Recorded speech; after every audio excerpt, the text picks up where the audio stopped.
নমস্কার বন্ধুরা, জয়শ্রীর পাকঘরে সবাইকে স্বাগত। আজকে ঝটপট একটি টিফিনের রেসিপি, যেটি দেখতে এবং খেতে দুর্দান্ত এবং বানাতে অত্যন্ত সহজ। রেসিপিটির জন্য আমি একটা বাটির মধ্যে 1 কাপ সুজি নিয়ে নিয়েছি।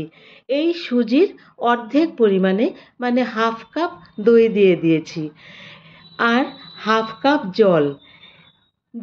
দই আর সুজিটাকে আমি 2 মিনিট মতো একটু গুলিয়ে নেব।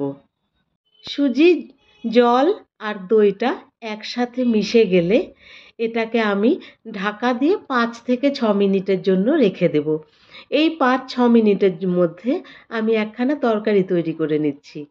সেজন্য প্যানের মধ্যে আমি 2 চামচ তেল দিয়ে দিয়েছি। তেলটা গরম হয়ে গেলে 1 চামচ জিরে দিয়ে একটু নেড়েচেড়ে নিয়ে এর মধ্যে কুচনো একখানা পেঁয়াজ দিয়েছি। পেঁয়াজের সঙ্গে দিয়ে দিলাম একটু আদা কুচি, একটু লঙ্কা কুচি। এগুলোকে একসঙ্গে মিনিট 2 ভেজে নিয়ে আমি এর মধ্যে দিয়ে দিচ্ছি একখানা গাজরকে কুড়িয়ে নিয়ে আর 2টো সেদ্ধ করা আলু। আলু, গাজর আর বাকি মশলাগুলোকে একসাথে একটুখানি ভালো করে মিশিয়ে নিচ্ছি। এখন ওপর থেকে দিয়ে দেব আমি স্বাদ মতো লবণ, হাফ চামচ লবণ দিয়েছি, একটুখানি চাট মশলা আর 1 চামচ মতো চিলি ফ্লেক্স, আর সঙ্গে দিয়ে দিলাম 1 চামচ ধনেপাতা কুচি। ব্যাস, আমার এই তরকারিটা কিন্তু প্রায় হয়ে গেছে। মিনিট 3 আমি একটুখানি নেড়েচেড়ে নিয়ে এটাকে নামিয়ে নিচ্ছি। পুরটাকে একপাশে সরিয়ে রেখে এবারে এই সুজিটাকে আমি দেখে নিচ্ছি। দেখুন, সুজিটা কিন্তু দই আর জলটা টেনে নিয়ে বেশ ফুলে উঠেছে। এখানে আমি আরও হাফ কাপ জল অ্যাড করে দিলাম। একটু গুলে নিয়ে এটাকে আমি একটা ব্লেন্ডিং জারের মধ্যে দিয়ে একটু ভালো করে ব্লেন্ড করে নেব। একদম স্মুথ একটা ব্যাটার তৈরি হয়েছে। আর একটু জল আমি মিশিয়ে নিলাম।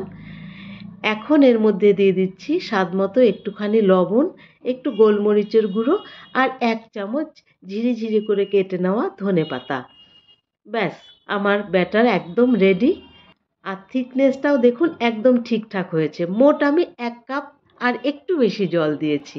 গ্যাসের উপর বসিয়ে দিচ্ছি একখানা গ্রিল প্যান। আপনারা যে কোনো প্যানে বসাতে পারেন। এই প্যানের মধ্যে আমি একটুখানি তেল ব্রাশ করে নিয়েছি প্রথমে।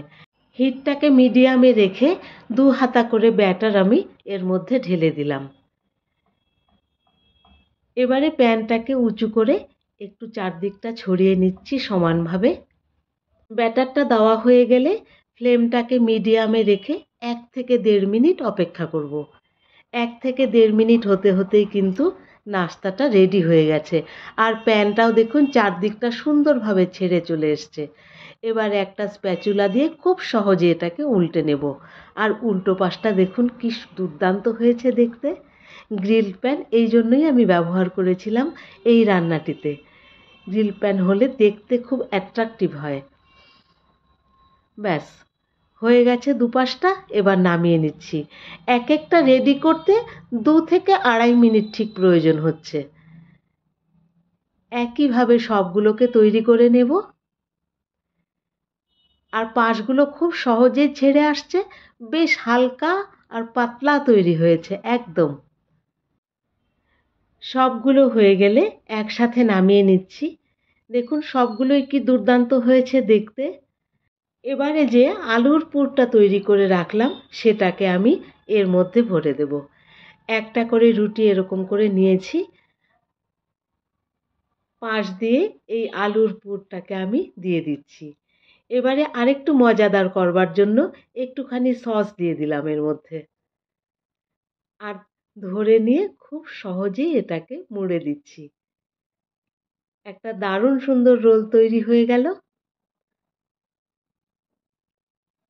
আর টিফিনে দিতে গেলে মাঝখান থেকে একটু এই রকমভাবে কেটে নিলে পরেই কিন্তু তৈরি আমাদের নাস্তা। রেসিপিটি ভালো লাগলে একটা লাইক করে দেবেন আর পাশে থাকবার অনুরোধ রইল। আর রেসিপিটি কেমন লাগলো অবশ্যই জানাবেন। ধন্যবাদ, ভালো থাকবেন।